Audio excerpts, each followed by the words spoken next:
मुख्यमंत्री लाडकी बहीण योजना सुरूच राहणार। लाडकी बहीण योजनेसाठी भरीव निधीची तरतूद करण्यात आल्याची माहिती मुख्यमंत्री देवेंद्र फडणवीस यांनी दिलेली आहे।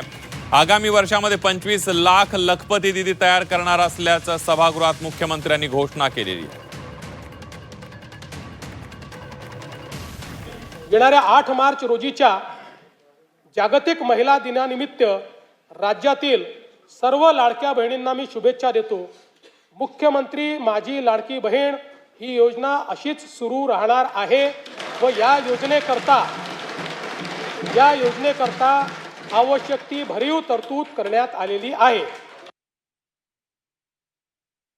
100% आज महायुतीच्या सरकारच्या माध्यमातून ही योजना कधी बंद होणार नाही याचा पुनरुच्चार आज आदरणीय फडणवीस साहेबांनी सुद्धा अर्थसंकल्प मांडत असताना केला।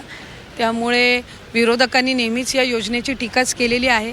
सुरुवातीपासून कधी लाभ मिळणारच नाही इथपासून 2100 हा प्रवास विरोधकांचा राहिलेला आहे, पण आम्ही ही योजना अशाच पद्धतीने चालू ठेवणार यशस्वीरित्या। अधिकाधिक महिलांना सक्षम करणार याच दृष्टिकोनातून महायुतीचं सरकार काम करत।